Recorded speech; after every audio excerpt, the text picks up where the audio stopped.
Hello and welcome to the Squeaky Bum Time Podcast, presented on the Top Football Club, Top FCTV channel of the Football Tonight podcast. We are recording this on Sunday, November 26th. Happy Thanksgiving.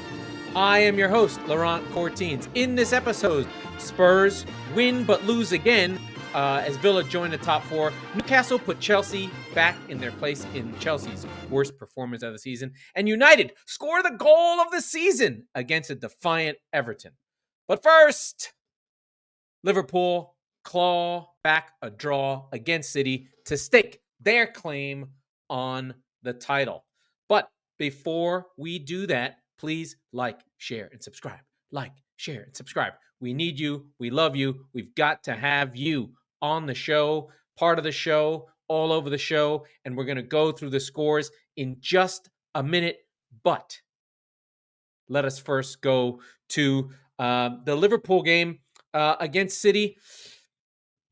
A good game. I think City will probably rue so many missed chances. First half, I felt like City were at it. Very classic Manchester City, very Bernardo everywhere Manchester City, very strong performance in the first half where Liverpool couldn't cope with the movement of Bernardo Silva, who was everywhere and nowhere and just part of where everyone wanted to go. I would just give City, so much credit for being able to really control a very strong Liverpool team in the moment, in the game, and just able to be there in their normal standard way. Lineups, we'll just go through it really quick, right? We've got the standard Walker, Ruben Diaz, Ake with Rodrigo, Julian Alvarez, and Bernardo. Manuel Akanji in the midfield, but really part of the back four with Foden, Doku, and Haaland up front. Nothing wild here for Liverpool. They really don't change things that often. I thought Curtis Jones was probably an odd addition. I think probably the problem on why Bernardo Silva was everywhere, destroying everything with Diogo Jota, also not really helping as much as they would like him. And you can see they came off on the 54-minute mark.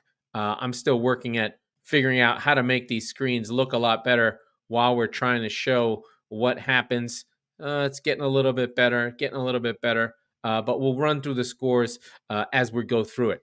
The big thing here was just Liverpool's ability to change the game that I don't think Guardiola responded to.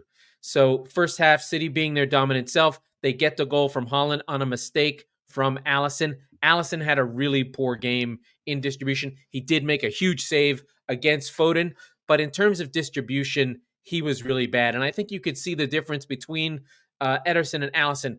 Alisson is the better shot stopper, but Ederson is such a killer.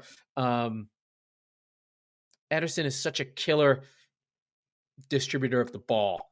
I think he probably could have done better on the Alexander shot.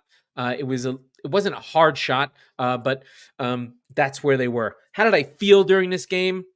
I felt like City were in control. I thought that they had 5. I, in fact, didn't even notice that Gvardiol wasn't even in there. I felt like this was very much in the mode of how City's games have been this season, where Bernardo Silva completely dominates the games. I was not afraid of Salah. I thought seeing Ake out there used to be a sign that I was afraid, but now it's a sign that I'm happy and pleased because ultimately Nathan Ake is Manchester City's best fullback. He wasn't a fullback. He became a fullback, and now he's a really, really fantastic fullback. And when it's Salah, when it's Liverpool, you really want Ake in there controlling the game. And he did control Salah. Salah did not have a good game in this game. So ultimately, that was where the control came from.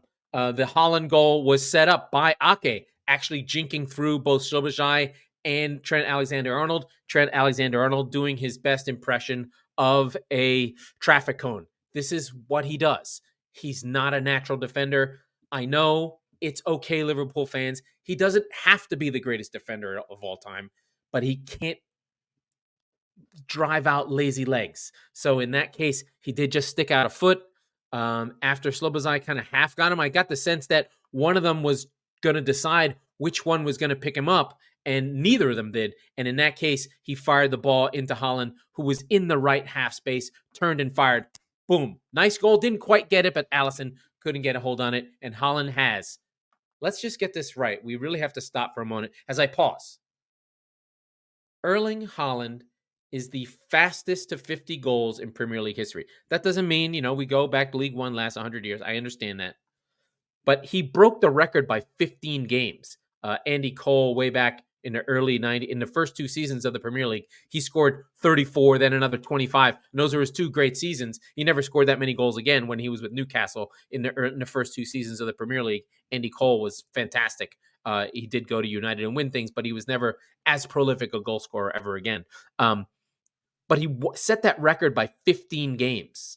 So 50 goals in 48 games in his first 48 games in the Premier League.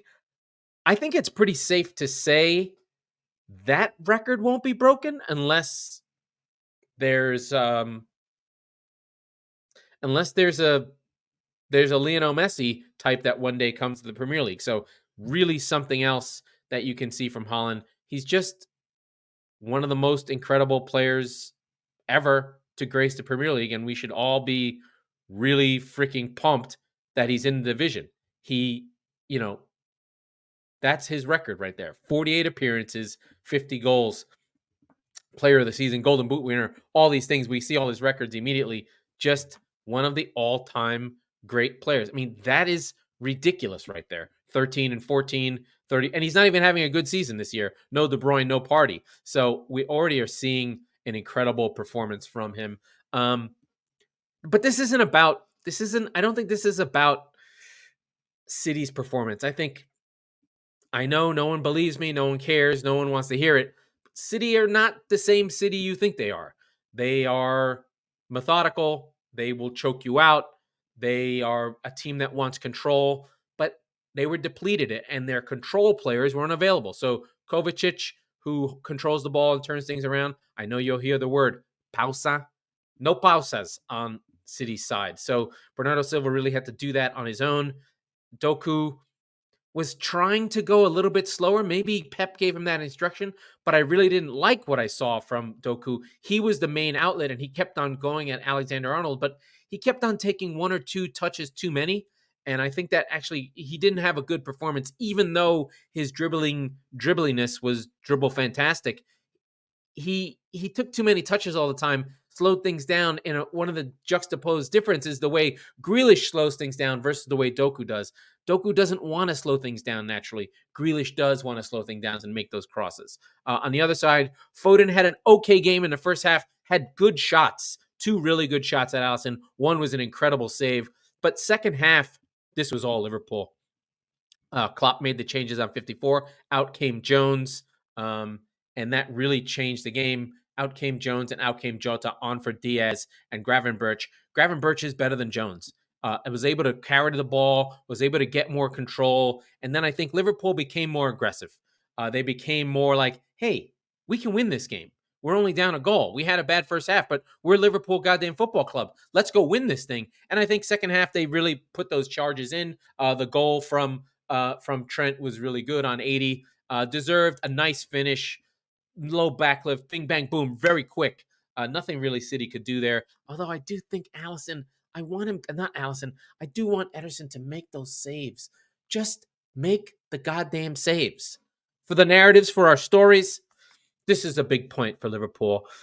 This puts them in the system. This puts them in the driver's seat. They hadn't beat City in 7 years at home. City had been on a 24-game winning streak at home. I'm not going to put anything down to that, like, oh, it's some catastrophic thing. Winning the Premier League is really hard. And every season is a new season. Every season brings new challenges. Every season has a new narrative. And this season, we're dealing with injuries. There was no depth. City couldn't make any changes. One of the differences between these two teams was Liverpool had the depth and went 5 deep. And Klopp used it, whereas City did not.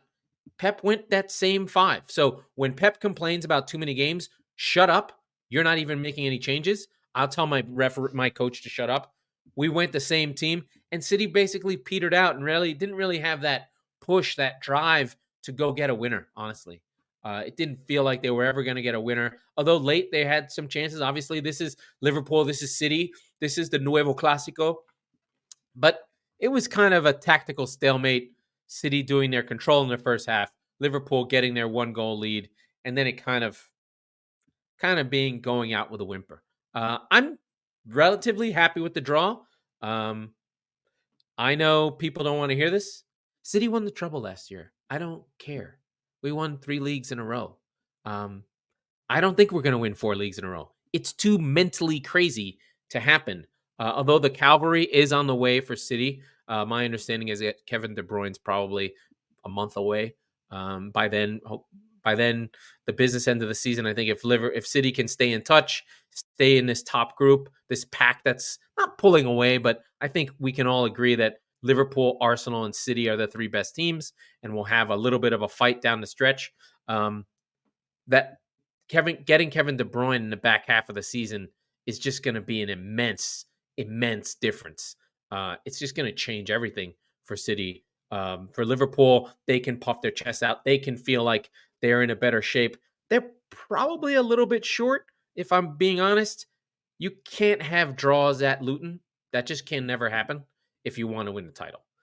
Now, City can say the same thing, but I still think the away form for Liverpool is always going to be a problem. They're always going to be a little bit defensively loose, and they still don't control matches the way you want to. And I think that's still down to the midfield. Maybe Gravenberch will become more involved and be that linking player between McAllister and Slobozai. But Slobozai clearly is the attacking forward.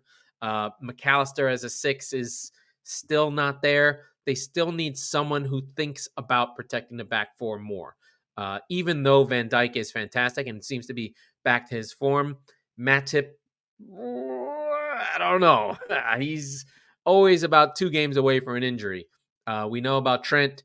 I think Robertson coming back will make a huge difference. Although Tsimikas was fine. I don't think he was bad. He's a squad player. He does the job. But as long as Alisson's there, although he did look hurt, I think they'll be okay. But Alisson not being there might be a problem. But a good game and sets the narrative for a 3-team race with City down the stretch. Okay. Let us travel to our friends in Everton. Everton at home playing Manchester United. This was their first game after the where is it? Oh, it was today. This is their first game after the points deduction that they got. I would say this was about as hostile an environment as you could see. All the Everton fans marching, all the Everton fans. And it's important that I set this pregame. This is a super hostile environment. United were going into a bear pit of doom, destruction, a game that we would say, and I thought that United would have a problem with. Big news for United was that Luke Shaw was back.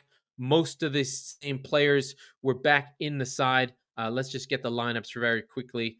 Let's just make sure I have this right. You've got, Everton played their regular crew. I still don't understand why Ashley Young plays. That blows my mind. But this group has been good. Garner, Gay, Harrison, and McNeil, with McNeil and Harrison very good.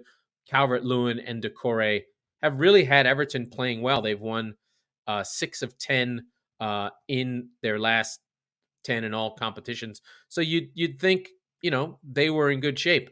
But the big news here was Luke Shaw was back. That's huge. McTominay, and then the other one, he doesn't even have a picture.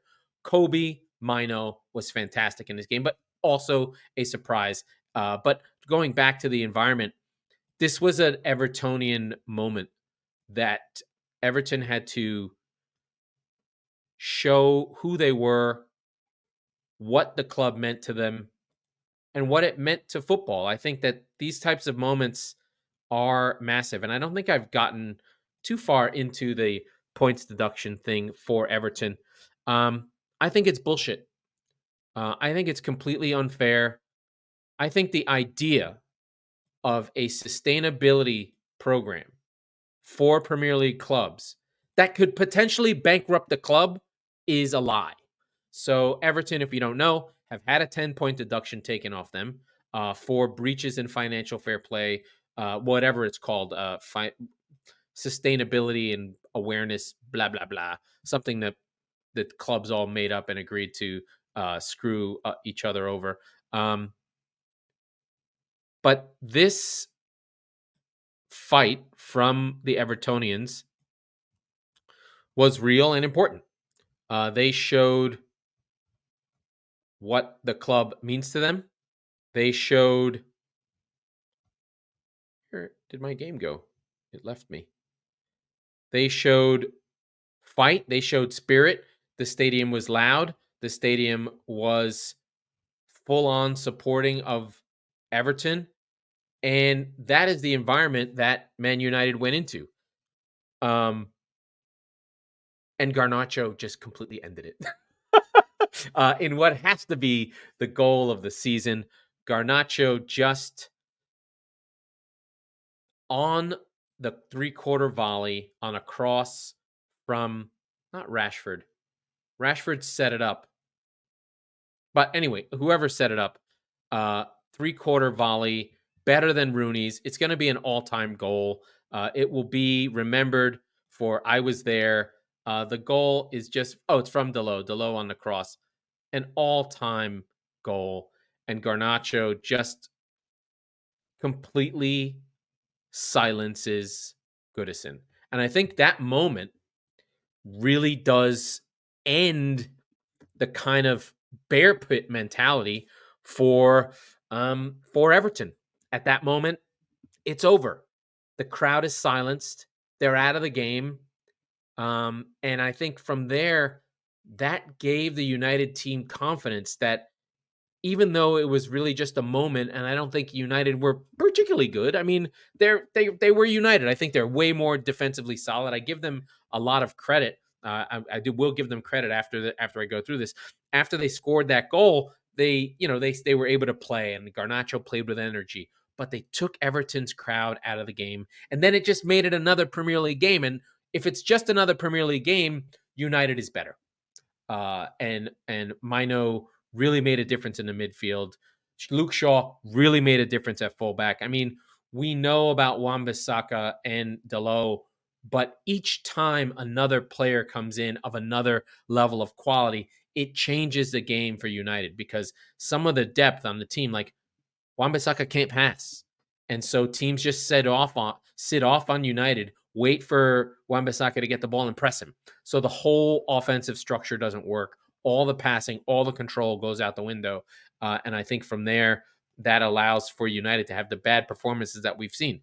In this game, it really was a controlled, good performance. They got their goal in the first half, then a second half goal on a penalty that was called for a dive, and then VAR switched it. It was fair. Again, Ashley Young, the handball a couple weeks ago, this penalty. I don't know why he plays. He's 38 years old. What Sean Dyche is doing with him playing, I don't know. But they reversed it. There was a VAR call. Sean Dyche complained. Whatever. We all know my views on VAR. I hate it. But in this case, they got it right. It wasn't a hard penalty. I think ultimately Ashley Young put his foot down and there was contact. Martial went over it, but it did hit. Minor, but it was not a dive. So the yellow card got repealed. Rashford stepped up, finished it. Nice moment. Bruno Fernandes giving Rashford the chance for the goal. And then, of course, Martial from Bruno Fernandes on 75 to finish it up. 3 goals. No good. No, all done. Not really a chance for Everton to score goals. I mean, to be fair, Everton did put 6 shots on target. They were dominant. They took a lot of shots. They won the possession game. So they did fight. You did see the Everton that we have been seeing all season. In terms of offensive firepower, in terms of them creating problems. They have been good nearly all season. I don't think people realize how good Everton have been all season. They're one of the better expected goal differences in the league, even though they have a 10-point deduction and they're in the bottom of the league. They played well. But United, I think, secretly or underratedly, are a very good defense. They don't give up many chances, or they have to play that way or they'll lose. Maguire was good again. The Maguire-Lindelof pairing is good. And now secretly, somehow, by hook or by crook, I'm going to go into my praising of Man United portion of the show. By hook or by crook, Man United are pretty high up there in the table. Let's just sort of get to the table right here and see where United are, just to give you a sense of Man United in sixth on 24 points. Right there, right there, just 4 points away from the top four with a negative goal difference, with a 0 goal difference. That should not happen. But to be fair to United, they have weathered the storm. They have weathered the problems. They have gotten through this banter club moment where they were playing really badly. They still have had bad performances, but they're winning.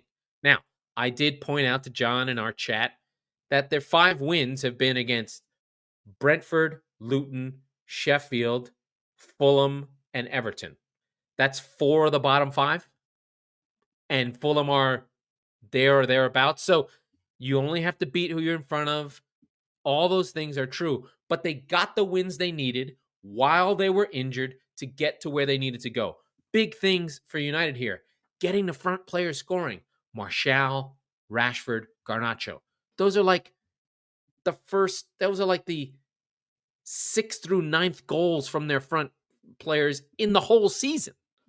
So if United can get through this terrible period they were just in, identify that Maino might be a really good player that they should use, although Ten Hag is weird. Who knows? He might just keep playing McTominay, but maybe he'll play Casemiro and Maino.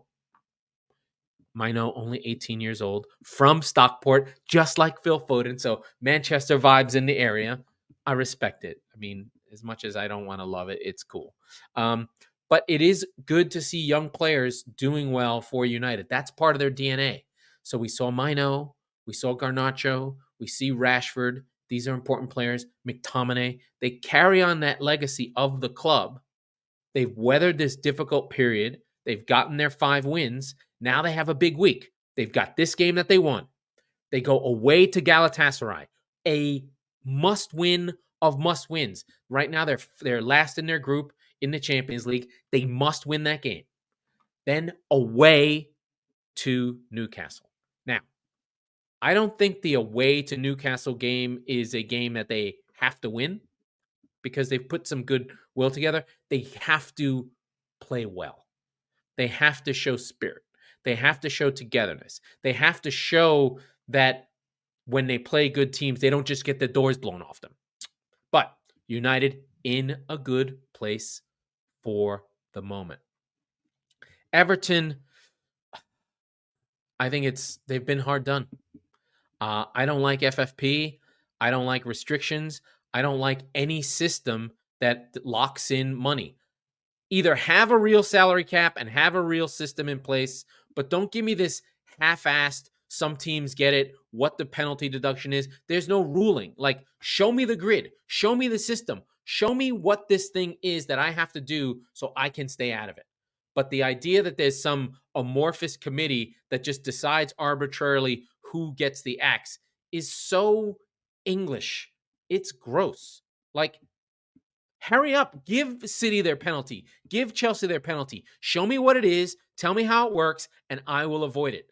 The problem is that it's arbitrary, dark. Who knows what's happening?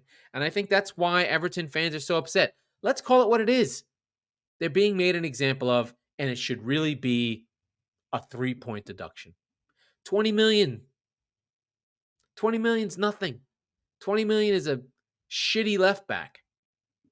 Should Everton be relegated because they blew their FFP by $20 million? No. Anyway, that's where I'm at there. On to your Premier League leaders, the great and powerful Arsenal Football Club, top of the league on 30. That's huge.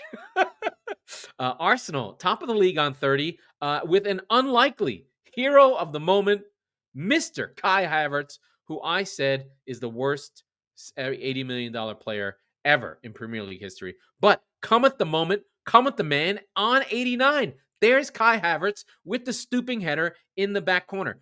I give a lot of credit to Brentford. Brentford at home is about as tough a game as you can have in a division, especially at night, especially in the winter, especially with Thomas Frank. They battled. They gave Arsenal everything they could handle. They didn't want the ball. They didn't care about the ball, and Arsenal could not break them down. Now, Brentford on the break were not great. Their best chance came from, of course, Aaron Ramsdale having a howler. His teammates saved his ass. Declan Rice was incredible in this game, just controlling the base of the midfield, taking the ball from defense. He even saved his goalkeeper on a mistake where they sort of had a mishap between a pass back.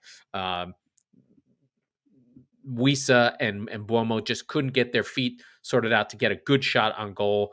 But there was Rice blocking it. Then Wisa missed because he had the wrong foot and kind of went with the outside of the boot, and it went out of play. But this is another gut check game, another one of these character building games. And I think that the narrative for Arsenal will just be until they win a title, all these games will be character building. Any 1-0 where they grind it out post 75th minute is going to be character building. We only have like 5 narratives in the Premier League. I wish there was a Bill Simmons of the Premier League who could put it all into historical perspective and be really nerdy. I wish I could do it. I don't even know how to do it. There's so many things I wish that we had. We have a comment. Let's see what a comment is. How long ago is it? Oh, somebody who wanted to give us a promotion. But anyway, good performance. Yeah, on the Everton thing, good shout, Nathan. The Premier League were overseeing Everton's transfers for 3 years, and they were warned they were close to FFP and brought 2 more fullbacks. They tried to blame the 180 million on COVID losses. Yeah, I hear you, Nathan. I totally understand it, but I still think a 10-point deduction is too much. It's unprecedented. If they declared bankruptcy and went into administration, it was a 9-point deduction. Why didn't Everton just freaking declare bankruptcy? Do you know what I mean? It doesn't make sense. It doesn't make sense. The crime does not fit the punishment. 6 points would have been fine, I think. 5, 10 is way, way, way too much for $20 million. And they participated. So thanks for that, Hassan. Good stuff there. But Arsenal are top of the league. I think, like I said, we do have a 3-team race in place. And Arteta can feel good about where his club are. I think we really, really do have a very, very tight race here. Even the underlying numbers, my nerd heads, we all like for me to talk about this. The underlying numbers here, goal difference, 17 for Arsenal, 20 for City, 17 for Liverpool, 13 for Aston Villa. And then, of course, we have the outlier over here in Newcastle on plus 17. They did have a plus 8 against Sheffield United, which does skew their numbers just a little bit. But I appreciate a fight. I appreciate where things are. I appreciate that, my pick, Arsenal, are top of the league. So maybe I know something. Maybe I know football a little bit. Maybe. Yeah. I hear you, Hassan. It's unprecedented because it's a new rule. Yeah, I hear you. On the Everton FFP thing. It is, but I just don't like it. I think it's unfair. It's unfairly applied. City broke FFP rules in 2013 and 14, got a transfer ban, had paid 50 million in fines. I understand it's new, but why now? Why for this team? why at this moment I don't quite get how financial fairness means destroying a club. We all know if Everton go down with that stadium, they will be ruined completely. I don't understand how that helps sustainability. I do take the view of the other clubs. You know, if you're Leicester, if you're Leeds, if you're Southampton, and you played by the rules, and here are Everton, how did they buy players? How did that happen? Whatever. Then I understand why they need to be. Yeah, going back 10 years is a lot. They need to have a limit in time you can go back on, Nathan. They did. They. It's not immediate. There's Chris. That's the issue on some of the FFP stuff is it's way timed in the past. Like it needs to be immediate. They need more immediate accounting. The idea that you can go 10 years back is ridiculous. Like that's the city thing is where we're going 10 years back. But we can get back to this. Let me just keep going through my numbers. We'll keep having this conversation. I'll keep the feed open. I just want to cover a few more big games that I really loved. So we talked about Arsenal and City and Liverpool. We talked about United. Before I get to my juicy favorite game of the day, let us get to the great and powerful Newcastle, who annihilated Chelsea. The first half, it looked okay for Chelsea. They were in it. And then the second half, just too much power, too much pace. Thiago makes the mistake, and this game just got out of hand for Chelsea. They did not have a way to handle the power and energy of Newcastle. It was kind of sad and pathetic, really, when I think about it. The goal from Isak was fantastic. Miley's assist was one of the better sort of nuanced and controlled passes. He's on the edge of your box. A nice quick touch, straight pass into Isak, and he finishes. But the Lascelles goal on the cross, along with Joe Linton right after it, and then the place erupts. Once it's 3-1, the whole place explodes. Raheem Sterling's, it was level 1-1. Really nice free kick from Raheem Sterling. Whenever I see Raheem Sterling on a free kick, I laugh because he's the worst finisher in the world. He has these lollipop shots that he takes, but he did finish it well, so that was nice. Raheem Sterling has been the best player for Chelsea all season. Been a great season for him. Of course, what a great game it was. Yes, Newcastle fans, we know. Lewis, thanks for joining us. Appreciate that. But the force of Lascelles and Linton and the fact that they're injured and the fact that they could go take this young the American Magpie. Yes, Trippier's crosses are everything that's good in football. Agreed. He's the number one creator for that team. Basically, he's a traditional winger who also plays fullback. But I would say that this is really about Chelsea just playing terribly. Pochettino went nuts. He blasted the team. He was like, this is the very, very, very, very worst performance we've had all season. I think it's more that once they got punched in the mouth, Chelsea collapsed. The line couldn't hold together. They were a mess.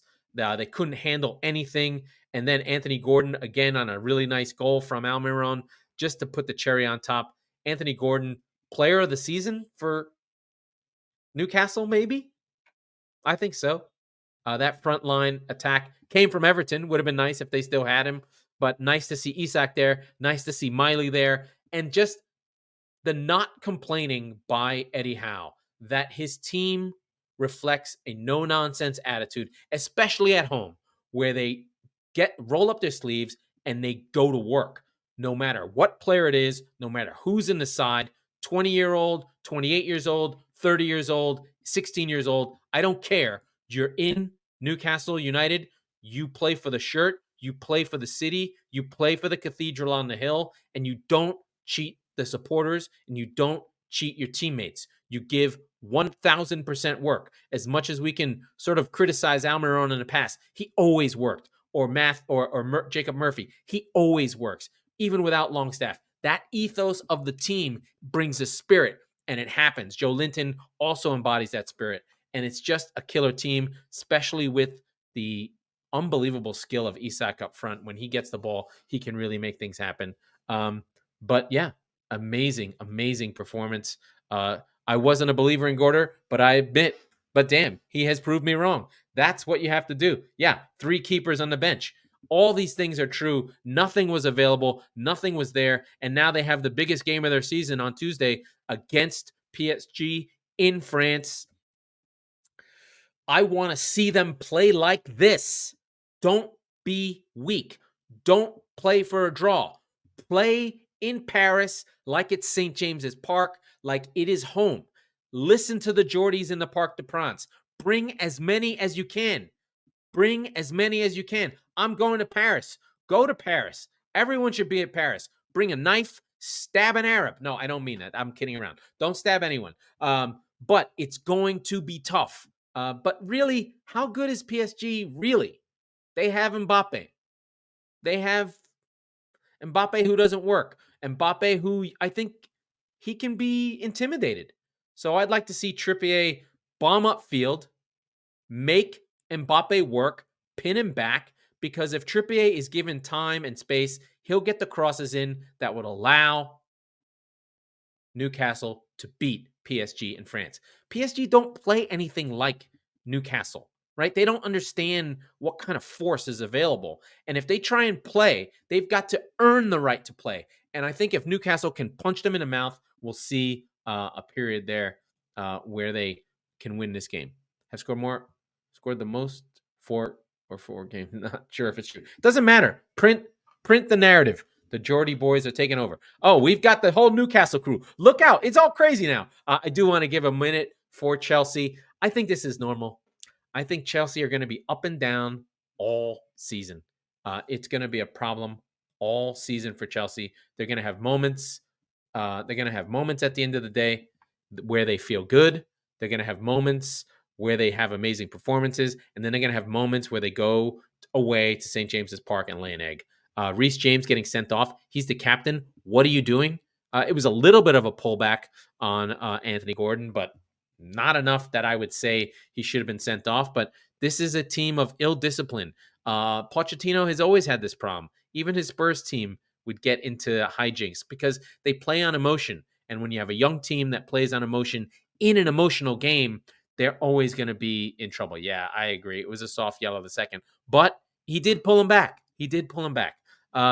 Chelsea will have a hard time staying in the top 10.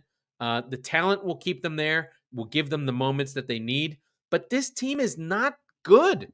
I think Chelsea fans have got to turn the dials on their brains and go, we are $1 billion Southampton right now in terms of a young team that's put together and trying to have a go and have fun. But you are not Abramovich's Chelsea. This is not Marina Granovskaya's Chelsea. This is Bowley's Chelsea. It's a completely different team. I don't think I've ever seen a team waiting for one player more than they've been waiting for Nkunku. There's no way Nkunku is going to have that much effect on the team. It might, but it's not going to completely change the team. They still just have problems. How is Caicedo not playing? I know he just came from Ecuador. I get it, but just wild stuff. Just a weird team. Why is Thiago Silva still playing? He's 39 years old. He's going to make mistakes. I just don't. What are they doing? Now, I'm not going to kill them. I think they're improving. They had a couple good games, but they did give up 4 goals 2 games in a row. 4 goals 2 games in a row. And the one game that they scored 4 goals, they were up 2 men. So the Chelsea revival, they're still a work in progress. They're still going to keep going, keep fighting, and see where they are. Chelsea fans, it's going to be a long season. Just accept it. Now, in my favorite game of the day, what a fucking bonkers game this was. It's the Ange Ball. Once again, Spurs come out looking like winners, even though they lost. It's so fun to watch Spurs. It was a mile a minute. They were all over Aston Villa in the first half. It was insane. That Ange thing, they played 4 fullbacks in defense because they don't have any defenders, because they cannot play slow fullbacks anymore. I mean, look at this lineup for Spurs and tell me what the hell this is. It's just like, let's see. Oh, I can't even see. I have to do it like this. That's Emerson Royale, Pedro Porro, Ben Davies, and Gukogi. That's 4 fullbacks in defense. Then they played Hill, Lo Celso, Kulusevski, Jansen, and Betancourt, all attacking in the midfield. Basically no defensive cover, and Son. What? And they were just all over Aston Villa in the first half, to the point that Emery had to be like, whoa, whoa, whoa, whoa, whoa. I'm happy that we got our goal on the cross later on. I watched the Man United game. Have Spurs fallen off? No, I don't think they've fallen off. I think this is where they are. I think that this performance was really good. Yeah, I agree. It's still a great season for them. I think that, to even consider playing like this, it's a game where they've lost, but they've won. The goal came from Lo Celso, his first goal as a Spurs player, and then Torres leveling it on a cross late. These +7 minute things are just terrible. And then Ollie Watkins gets the goal late from Tielemans. Respect to Unai Emery. Again, also a lot of respect to Aston Villa, who changed their team. They were able to adapt, bring on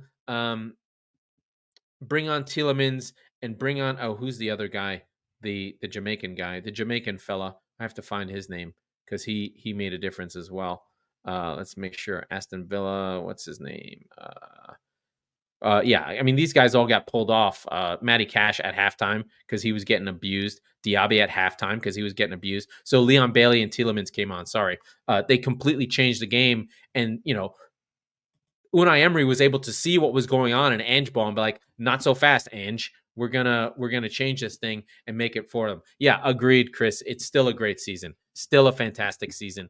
Just making it happen all the way. But it's so fun to watch. Like when you watch Spurs, and even let's give Aston Villa a lot of credit, and you watch Aston Villa, you're seeing different minds at work and different levels of football that we haven't seen in the Premier League. This is different. This is something else where we have high lines, and I mean high lines, like almost uncomfortable. You're watching, you're like, why is the defense there? Why is Pedro Porro in the midfield? Why is Udogie in the midfield?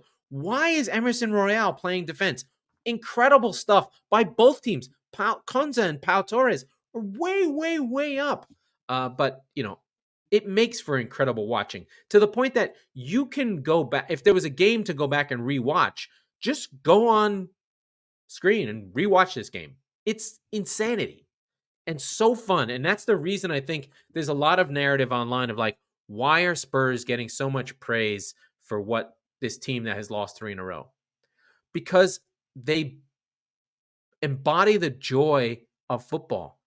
They are why we love football. They are what we want to see, what we want to feel, a freneticness, an attack-mindedness, a forward thinking, an unusual, something different. Heung-min Son scored a hat trick of offside goals. Now, he was offside in all the goals, to be fair, but that's how close this was, and that's how high a line Aston Villa were. The defensive pressure that they played, when they came up even, they were playing offside trap in the 18-yard box. It was crazy. Just an amazing game. Totally enjoyable. Like I said, Heung-min Son, this game was 1-2 to at a loss for Spurs, but Ollie Watkins had a goal called offside, and Heung-min Son had 3 called offside. So that means it was 5-3 in terms of goals that went in when you were watching the game. So that just to give you in mind, like these were really, really good, really, really attack-minded teams that really, really pressed the issue, and it was completely enjoyable. And we're not going to kill Spurs because this is a team, we have to remember with Spurs, that went from doom with Conte and Mourinho and Nunez, where last year at this time, or about later on in the year, Conte literally said, I can't win with these players. These players stink. There's one thing that has been the same, and it's the players. He literally said that. And now we have a different manager who's completely turned this team around to be the most unexpected thing of the season. Right. When the Tottenham manager, that's who we are, mate. He has one plan instead of I'm tactically inept, mate. Yeah. I don't know. I don't agree, Nathan. I think that Spurs playing this way is at least I think with Spurs playing this way, it at least acknowledges what they're good at. It's not defending. We know that when they try and sit deep and defend, they lose because that's what happened with Spurs in the past under Conte. They would just play Eric Dyer and he would get run around. At least they're going, you know what? Let's just go for 5-3. And they did actually score 5 goals, but 3 of them were offside. So I think I enjoy it. I think it's incredible football. I think to poo-poo it and just think about it in terms of results, that's not where Spurs are right now. Right now, they don't care about results. They've already had results-based managers. They're now in a space where it's just like, can we just enjoy this, please? Thank you. And then for Villa, they are in the top 4 for the first time this late in the season since 2009. The Aston Villa, top 4. Unai Emery, man. Respect, respect, respect. So many good managers. And I do think about these are Steve Gerrard's players, and he had them in 17th. Coaching matters. Nathan, 100%, bro. You cannot say that, man. It's stubborn. I don't know. I think I'd love Ange on my team. You have to have a belief and a philosophy because that translates to the players. You can't back down because at this level, the players are good enough and they can do it. And if you give them belief, they'll believe in themselves. I know it sounds crazy. I don't like pragmatism. You can take your Mourinhos and flush them down the toilet. I don't want that. That's no fun at all. I say no to Mourinho and I say no to Conte. Although that first Conte Chelsea team when they in 16-17 was really, really good and very, very exciting. They scored lots of goals. Games I want to bop around to as we get close to wrapping this thing up. I want to talk about, of course, my beloved Brighton 3-2. This game was a barn burner. You can see there, just went nuts late. Dunk got sent off. Ferguson with the goal, an incredible goal. Alanga, wouldn't United like to have Alanga back on their team? But they pull out the win. It's, I believe, Brighton's first win in 5. De Zerbi running up and down the touchline. Lewis Dunk getting sent off for 2 yellows for cursing out the ref. Fantastic stuff. I enjoyed this game. Really fun. I still like Forest. They're just a really, really good team. I don't think losing to Brighton is too bad, but they were up a goal. They were at home, and I think these are the kind of games that they might have thought they were going to win, but not so much. Brighton, their top 4 hopes slowly but surely slipping away. I want to go to my poor friend Vincent Kompany over at Burnley. It's not looking good. It's not looking good. They are still winless at home. They look good. They were up a goal. Koleosho had one not called and then did get another one. So that's a bit of a. But you have to have balance. Hit Chelsea's breaking. Okay. These guys are having their conversations there. I just think Burnley are in trouble. I worry for them. West Ham come back, as you'd expect. Souček again. Mohamed Kudus, incredible player, although he did foul Koleosho for the penalty. It was a bit controversial, but I do worry for Burnley. They are in trouble. I do. Here we go. Luton off the schneid, beating Crystal Palace. This was also an amazing game. The Kennel just going nuts on the Jacob Brown goal. Elise thought he had goal of the season, but then Garnacho did it for him. I love that Eliso's back, but sadly, Eze's out. They can't seem to have them both on at the same time. Without both of them, Crystal Palace will have a hard time. I'm going to go. I went to Luton. I went to here. Bournemouth 3, Sheffield United 1. This is really about Iraola turning this team around. Newcastle fans know about Semenyo. He is a menace. You've got to watch out for him. But Sheffield United also in deep, deep trouble. Bournemouth, 3 wins on the bounce out of the relegation zone. We have some life from the bottom of the table. Good stuff there. Kevin Keegan was all out attack, the entertainers, but playing over halfway line. But it's sure to give away a lead. Not sure. But we have a relegation battle. Let's go to the table just to give a final wrap up on where we are for the season. Just want to get there. How do I get to the table? Give me the table as I click around and search for the table within the Premier League website. We'll see. Arsenal. After exactly 1/3 of the season, Arsenal lead the league, followed by City, Liverpool, and Aston Villa. I think that these three can safely be said to be the top three. I think they'll be there all year. This battle for fourth, United give themselves a shot by winning these crappy games. I don't think Spurs have the numbers. And then Villa, they'll be there. They're scoring lots and lots of goals, but this Christmas period is going to be difficult for them. And then from the numbers perspective, say that Newcastle should get there. It's going to be tough because the battle between Villa, Spurs, and Newcastle is going to be these four battling for the top four for this fourth slot is going to be difficult. And then this middle group, I think Brighton, West Ham, and Chelsea will probably make up the next middle class here. You can see the gap here, but I think Chelsea will sort of, as the season progresses, they'll move further forward.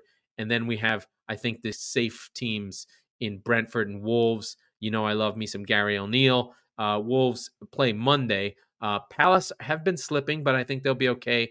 Nottingham Forest, bad loss, losing points at home. Fulham are one bad run away. I think they're really, really poor, but I think that this bottom group is so bad between Luton, Sheffield, Burnley, that I think that Everton will actually get out of this group.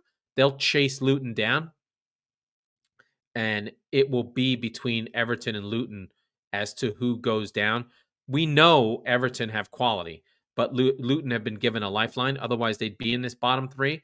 And Bournemouth, we've seen Areola has gotten this team moving forward again. So I'm more likely to think that this group here, this 17 and down, is actually going to be the group. This Everton deduction for the breach of Premier League's profitability and sustainability rules, it's bullshit, and I think that the Premier League should have to explain themselves. Frankly, I think it's crap. Semenyo was on steroids against, he's really, really good. Well, I think Iraola is a good coach, so we'll see what happens with this battle here. So we'll figure that out as we continue and figure out what happens next. So I'm going to wrap this sucker up as I get myself right in the middle there. Okay, we're saying goodbye. That was the Squeaky Bum Time podcast with Laurent Courtines. We are the Premier League wing of the Top Football Club TV YouTube channel and presented exclusively by the Football Tonight podcast. We record on Sundays, so be sure to subscribe wherever you get your podcast so you never miss an episode.